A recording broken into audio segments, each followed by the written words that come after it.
Israel inching closer to a snap poll after lawmakers in the parliament gave the initial nod to dissolve the parliament. This comes as opinion polls show Prime Minister Netanyahu would lose the first national vote ever since the October 7 attack broke out. In fact, lawmakers have voted unanimously for an early ballot in a bill to disband the 120-seat Knesset. This bill was submitted by the Israeli Prime Minister's coalition itself. Israel is supposed to hold a national vote every 4 years, but early elections have happened often. Now, if the final approval is given, then Israel could hold an election several weeks ahead of an October 27 deadline. The October 27th deadline. The last national election was in November 2022. Around 110 members of the Israeli parliament voted in favor of the bill to dissolve with no opponents or abstentions. The bill will now head to the committee where an election date would be agreed upon.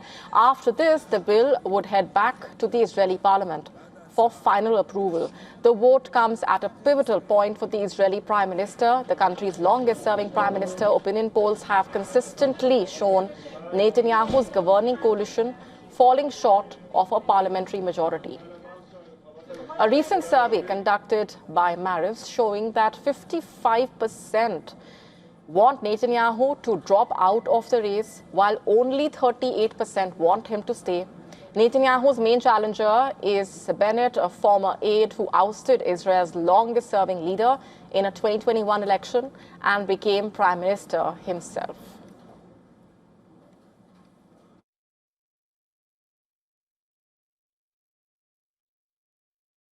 Israel has moved one step closer toward holding new elections. The parliament has approved a preliminary measure to dissolve itself. That means the clock is now ticking for Prime Minister Benjamin Netanyahu's coalition. Now, Israel is required to hold elections in any case by late October, but with this vote, we can see that Netanyahu's coalition already is fraying apart. The key issue is the power of Israel's ultra-Orthodox religious parties. Netanyahu has long relied on these parties to shore up his governments. His partners allowed him to govern while he provided them with generous budgets and exemptions for young men from military service. Most Jews in Israel are required to serve in the military, and these exemptions have become especially controversial after 2.5 years of constant wars. At a time when hundreds of soldiers have died and the army is stretched thin, large segments of the Israeli public want to see these exemptions end.